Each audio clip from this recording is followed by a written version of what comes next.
I can get us out of here in 20 minutes if you want. We'll do public. You want the 3-hour meeting? That works for me. I do have some comments, but I'll be quick. Okay, it is 4:03 PM. This is the Town of Silverton Utility Committee meeting. We have Trustee Harper, Trustee Hobson, and Trustee Wakefield present.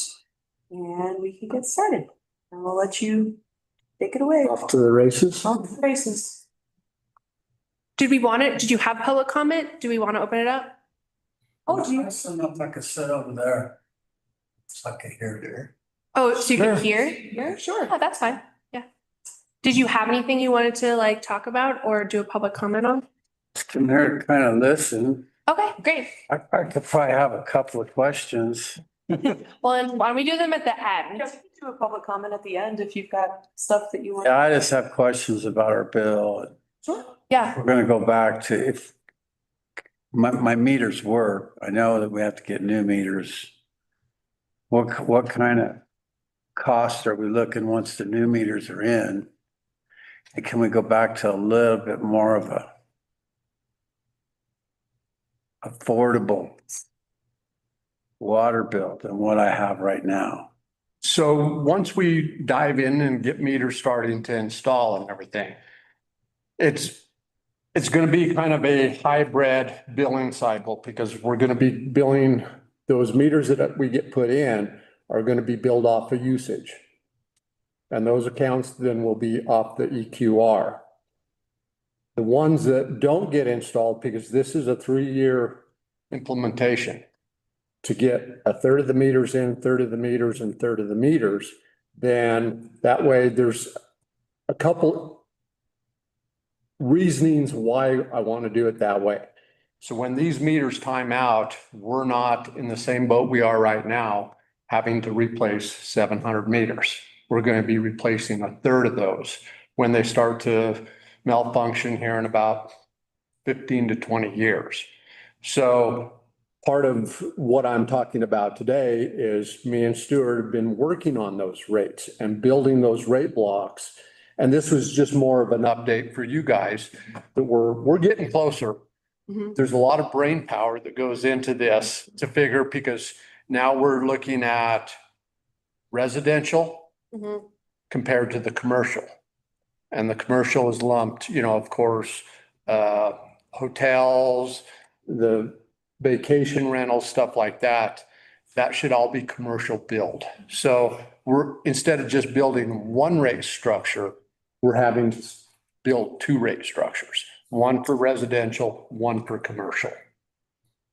And then nothing's set in stone as far as those fees, but we have to take in consideration the capital improvements, because that's part of what we need to build for future construction projects, rehab on tanks, whatever, pipeline rehab. There's 100 things I could sit here and talk about, and it would be 3 hours. So this is more, we're still in that investigation stage to look and see. My guess is some might go down, some might go up, but we're still juggling all these numbers. We're juggling what the cost is per 1,000 gallons on water. Because now I'm looking into what's my cost to produce 1,000 gallons with treatment cost, electricity, my pumps, all that up there. So I got to take all those numbers and start plugging them into my per 1,000 gallon charge. So I don't have any final numbers. I'm hoping I'm closer by the end of March to having more solid numbers that I can present to the board and the public.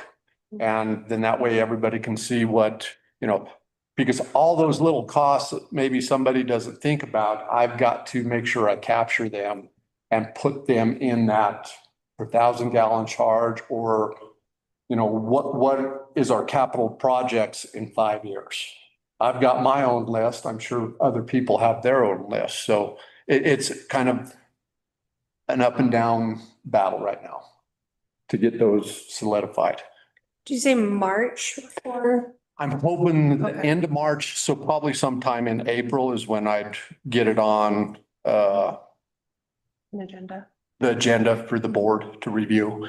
And then that starts that process of, I'm sure the board's going to have some questions and any public comment on that too. So, because I'm still looking at, well, very weird winter, Yeah. but still probably kind of hoping to have meters at the shop and to start this in June. Mhm. Probably take a little bit of a pause right there around the 4th of July.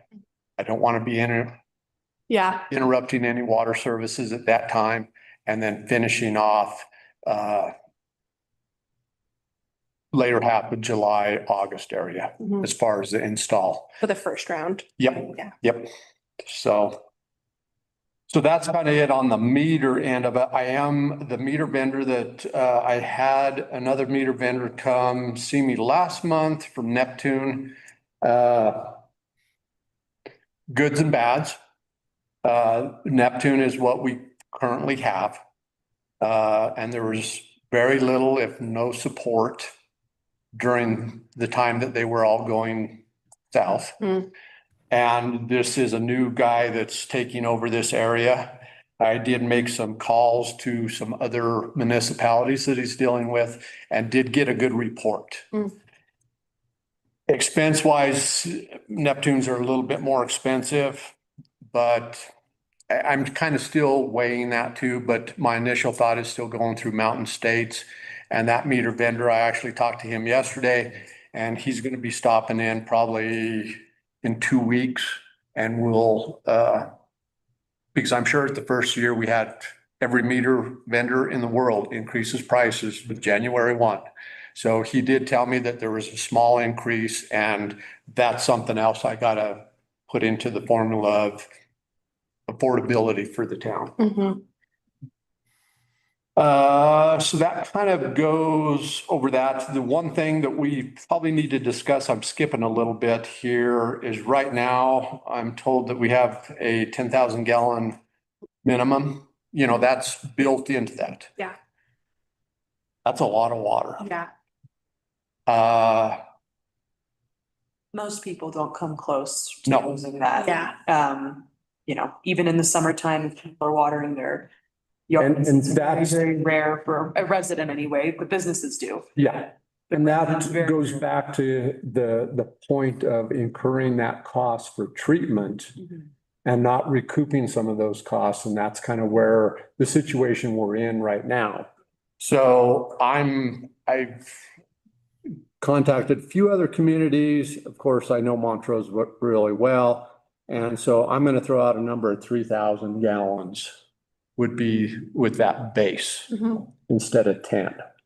Rough guess. What does an average household use? 100 gallons a day. 100 gallons a day?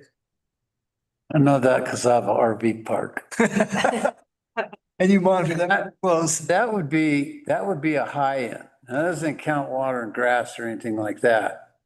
But you take most RVs that aren't in a park and they're running a 100-gallon tank and they'll go for a couple of days. And then their wife is out of water and then they come to the RV park. But 100 gallons a day is a fat number at 3,000 gallons a month. Would we change the base rate too for that?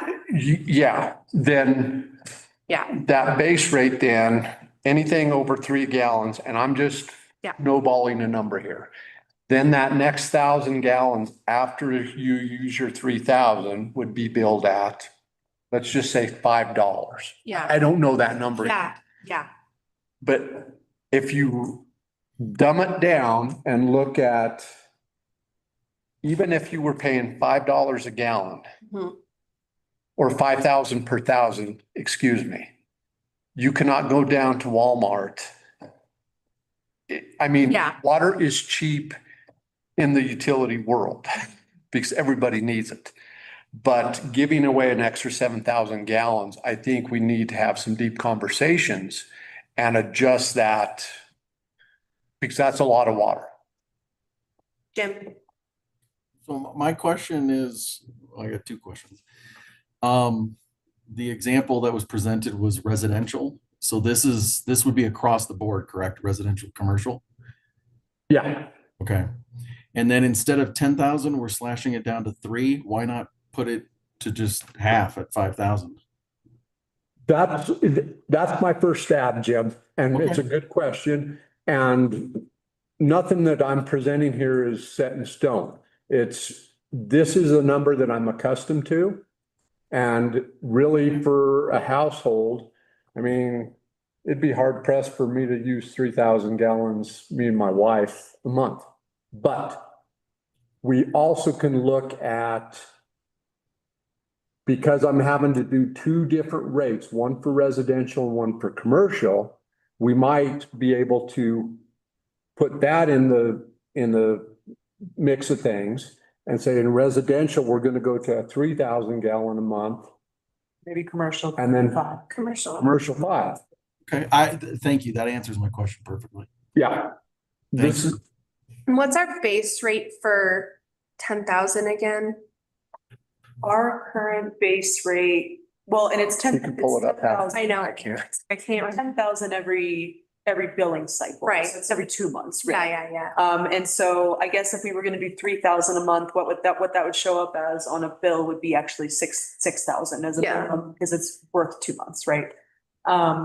And so our current base rate for utilities, I wanna say for water is 136 every 2 months.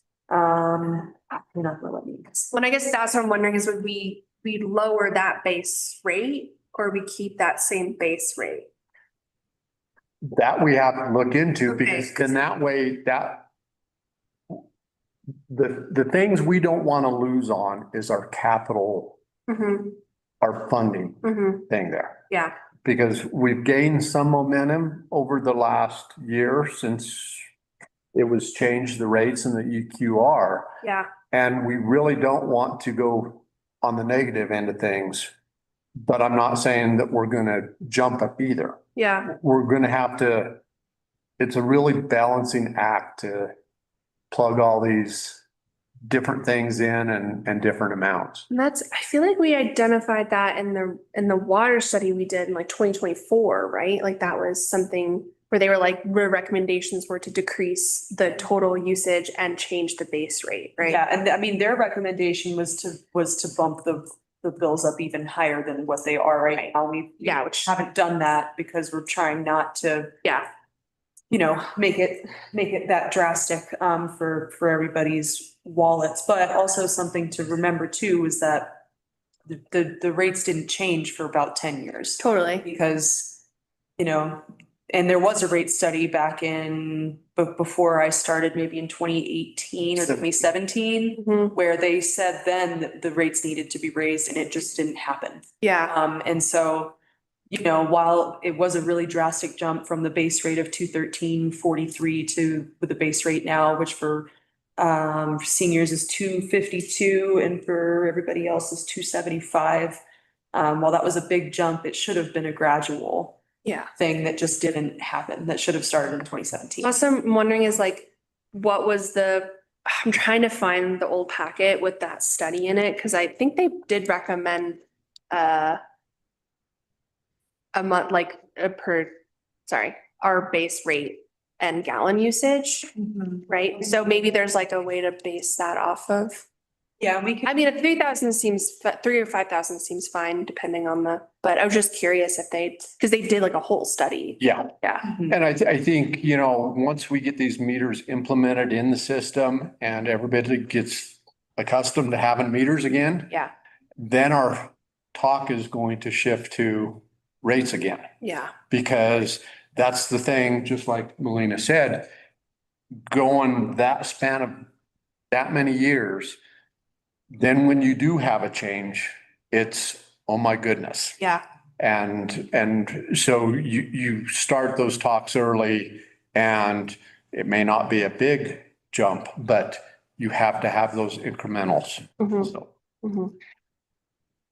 so that's kind of there. The other thing that's in your packet is dip my toes into accounts. Mhm. And that's another broader discussion for the town. Because basically I've got like 102 accounts and there's 53 of them that are over the $500 owed. And there's 1,000 accounts, 49 accounts that are over $1,000. So, and I don't know if this was changed back in COVID or how we got to this point. But just those 102 accounts, it's quite a bit of money. Yeah. And so We don't enforce, we give people a lot of wiggle room on how and when they pay their water bills. And typically, we go through the delinquent account process. We do that at the end of the year. I communicate with Deanna over at the county. I send her a list of delinquent accounts and then she usually gets in touch with them and we settle up at the end of the year. But there are a lot of people that will wait until September or October to come and pay for their entire year, which really throws off all of our numbers. Because it makes it look like what we're looking at right now, where we're way behind what we should be. and that's just kind of scary as a utility. Yeah. And I'm not used to being, when I started looking at this, I had to pick my mouth up off the floor because most utilities don't let this get. Past 60 days. Exactly. And I'm not saying we have to make drastic changes. I mean, I just threw something out there, if your account is over 500, it's a minimum payment of $50. Mhm. Or is that number higher? If that account is over the $1,000 mark, is it a $250 minimum payment? I don't know. That's why I wanted to bring it to you guys so we can start conversations about it. And We're not a charitable organization in my book. I think we also need to charge penalties for being late. That's something we can start doing again. Yeah. We gave people a break since COVID, but it's something that we can definitely. Most utilities won't go past 60 or 90 days and the utility shut off. You think we're not a charitable organization for these people. We're not carrying it. every utility is a little bit different. The one I come from, 60 days, you shut it off, you locked it off. You got charged $50 to shut it off. You got charged another 50 to turn it on. And plus you had to get your bill current. And I'm not saying we're going to do that up here because it's a cold climate situation and everything else. But I think this brings that we have to have a conversation about it. Mhm. Okay. We're not going to solve it in the first conversation, but it's something that we have to. Are any of these accounts like our seniors or like people who like can't pay? Like, do we know? I could probably, if I looked at the list, I could probably tell you, but Yeah, I haven't. I think I'm wondering if this is people who like literally can't pay or like our seniors and there's like some more of a payment plan system or whatever versus like people who just like don't want to, Yeah, I mean, we have a handful of people in town that will come in and they'll pay $100 or $75. And technically, our current policy to avoid delinquency is that you have to pay something towards your bill. That is the current policy that we adopted sometime in the last 4 years that I've been here. And if this is gonna continue to be a problem, then maybe that's something that we want to revisit and say, okay, no, you can't just come drop off a check for $100 or $75. You need to put more towards your bill than just that, because technically, if you pay something, we don't certify your account as delinquent. What's SMPA's policy? I actually don't know. SMPA, they will come shut off your power if you get behind. And they have to come all the way up from, Yeah. they don't send our local guy, they send somebody up from, I think, Montrose. And if you if he shows up to shut it off, not only is there more tacked onto your bill, but then he has to come back. And so it's very similar to Yeah. to what you were talking about in Montrose with the utilities. So, and you have to schedule it. And if he leaves town and you miss him, then you're out of power for however many days it's gonna be before he can come back up. Mhm. So. I think that there's Yeah. care about that. I'd like making it analogous, like what people might be used to in this community might make it an easier transition, to a little bit more of a, And I think SMPA might be, I mean, I can probably find this out really fast, but. like, are they 30 days or 60 days? Like, kind of. Well, I'm That's just, what the PUC says too on that, them. Yeah. No, they're they're co-op. co-op. So That's they're kind of why I'm co-op. like, it's sort of similar. It's not like they're a private utility, they're a nonprofit. So like, it's kind of they're pretty strict on it. totally, well, I mean, that's what I'm saying is like, if we could like match that, it's probably easier to justify, than creating something new in a way, yeah. Yeah, and like I said, we don't have to solve it today, Yeah. but it's something that I did want to, as I was diving into some stuff, needed to let you Mhm. committee know and for further discussions. Mm. So. All right, move on to operator and responsible charge. ORC. So I kind of touched on this in one of the board meetings and I took a deeper dive into it. And so I am recommending that the three gentlemen that have listed here, that we do a stipend. And the reason I would like to go with the stipend is because a stipend can move. Mm. It's not a increase in your overall Mhm. yearly wage. And then that way, if a individual leaves the organization or something, or retires or whatever the case may be, that stipend is a lot easier to take off. And then if you have somebody else, then you can move that person in there to that stipend. So I am recommending a stipend, $200 per month for the three of the gentlemen. The last one, I'm not recommending a stipend. Oh, I know. yeah. But that would take care of our requirements. The little good bit of news, one of the gentlemen on here, he just recently took his C operator wastewater test and passed it. Good. So he's moving right along and I'm continuing to push these guys for higher certifications. So, and this would be probably a cost savings compared to the old contract with John of about $9,300. So it's kind of a win-win, for we're meeting our obligation to have a ORC. It's in-house, Mhm. and personally, to have somebody that's not in-house come up here and try and run it, Yeah, the guys here know the system. yeah. And so this is better to give them a stipend Mhm. for that position Mhm. and split it so that no one person is burdened with the whole thing. Mhm. So, Looks like a good program to me. And that's gonna be fine for the way that we've redone like charging fees, right? Okay,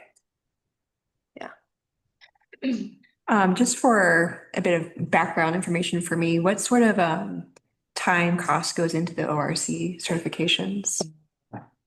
as far as the certifications go, that's kind of on your own. There's a lot of studying. Mhm. It's a state test. And that test then says you are certified to run a wastewater system or a drinking water system. Every state except for two, I believe, have certifications. they want those people that are certified to know what to do. Sure. We provide clean drinking water and we receive the dirty water. And so, and Colorado does a good job with their program, although sometimes I don't agree with some of their unfunded mandates that they Okay. throw down. But it is purely for that the operators that are running that system make it safe for all the citizens. Okay. So, Montrose has ORCs and guys certified. Durango the same way. Every municipality has one. Yeah. Okay. So it's just not pick and choose. Sure. So. Jim, you got any questions on this one? No, I highly recommend this. Okay. It's good to have smart, skilled, and educated people on staff. I wish everyone was. So let's talk trash. Favorite topic. My favorite topic as of lately. So I believe we still have 5 years under contract with Bruin. Woohoo, yeah.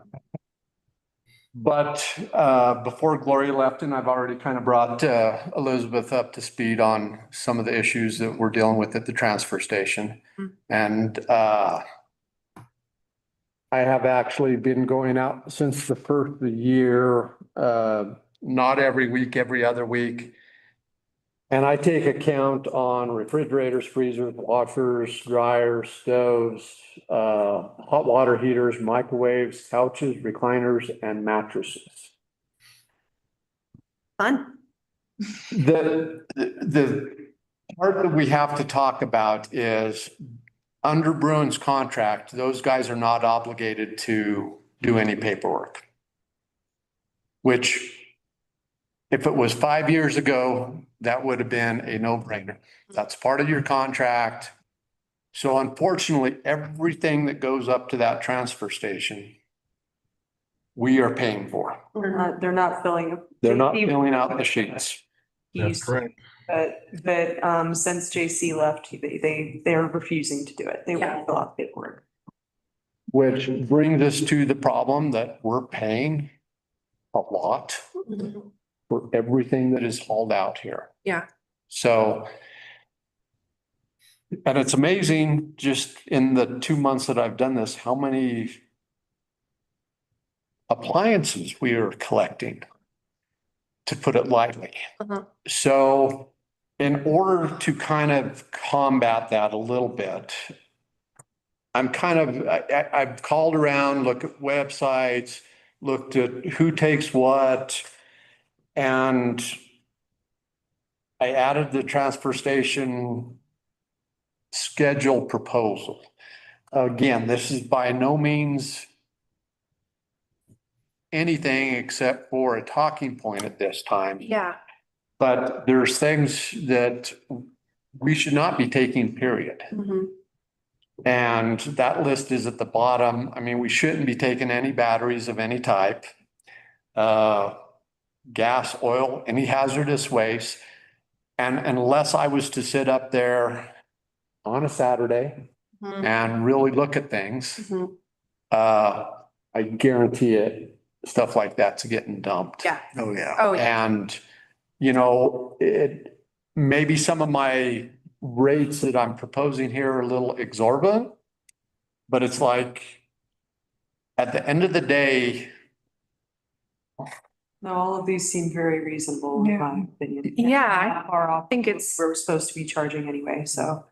and the big talking point here is once we have, because I think it's in June that we get the grant that we got and we get a part-time. CPW, yeah, I believe June is. Is that the pay? That's not the pay by, okay. That's to have a town employee Oh, Up there. out there Take and a payment payments. system. right. I Okay. think we've also did we work a truck into that? Yes, we did. There's a vehicle, We got the new several- shed shed. up there and everything, because I'm sorry, I went up there last Wednesday when it was snowing.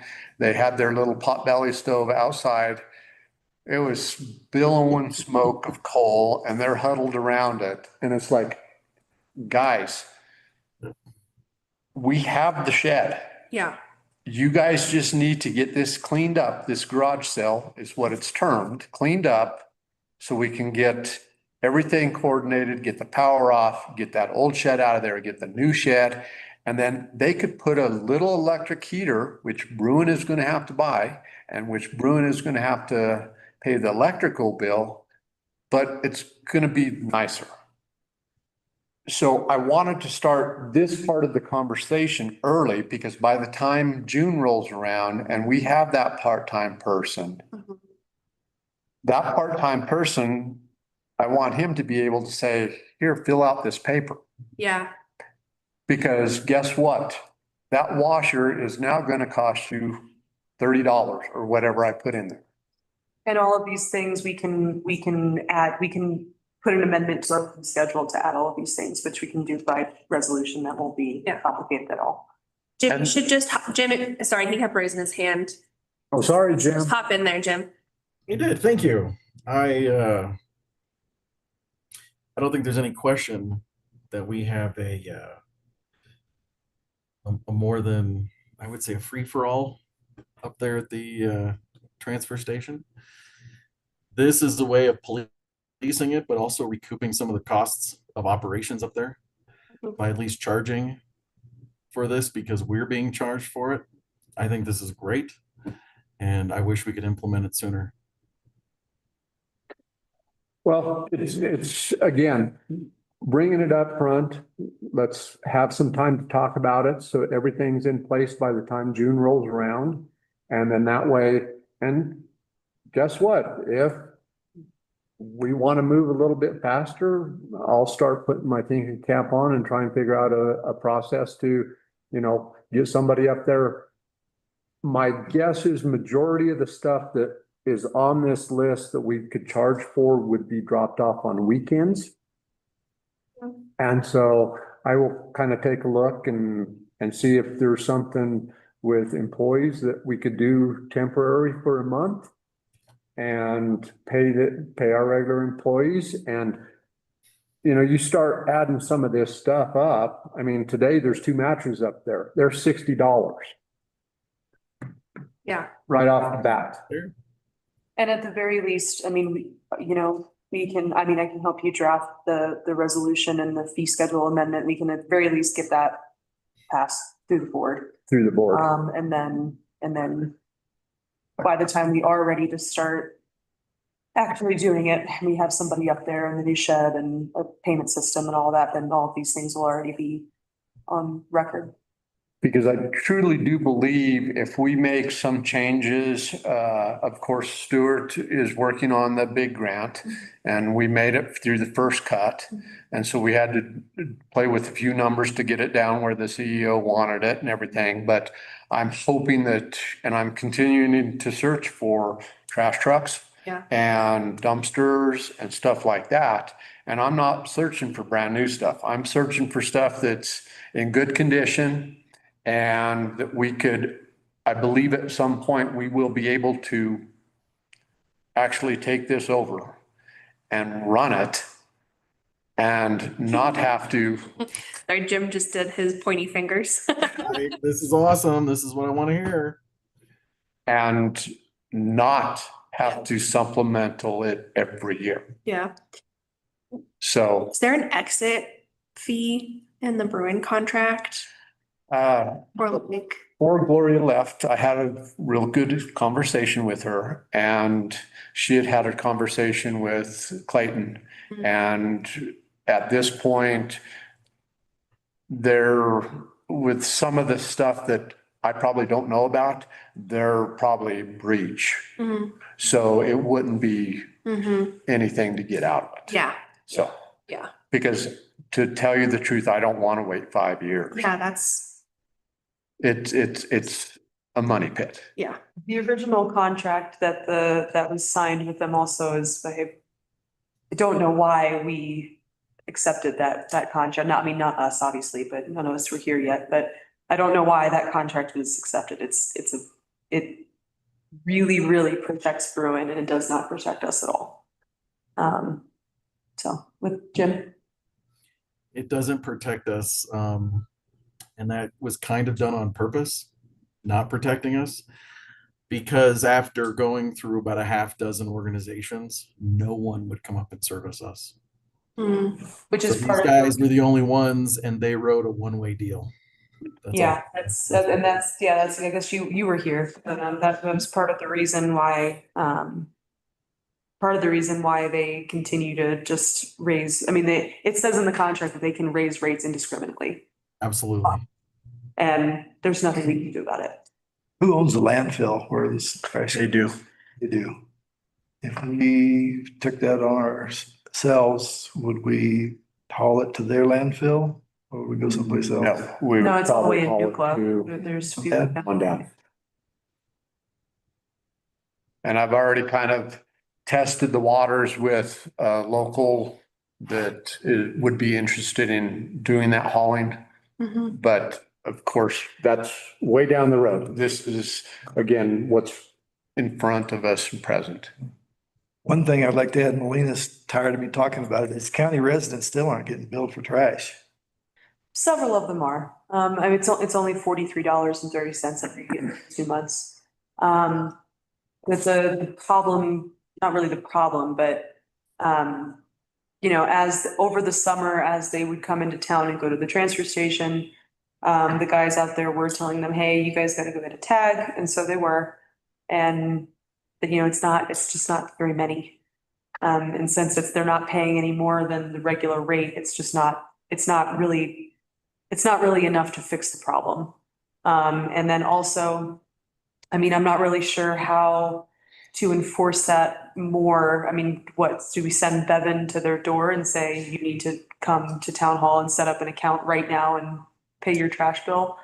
It's just a little bit hard to enforce when, if they're hauling their own trash and they're taking it to the dump in Durango or whatever it is they're doing with it, then it's just hard. And it's just not very much. Even if everybody in the county were paying their $43, I don't know if it would make that big of a difference. I think that this will make a difference. Having people actually pay for these items that they should be paying for.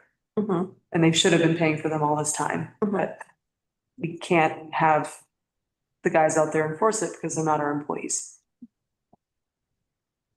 Another question that's just more for my general education, but whether in town, county, or surrounding public lands, is illegal dumping ever an issue up here? And with increasing fee schedules, do you see a connection? I'm glad you brought that up because that thought did cross my mind.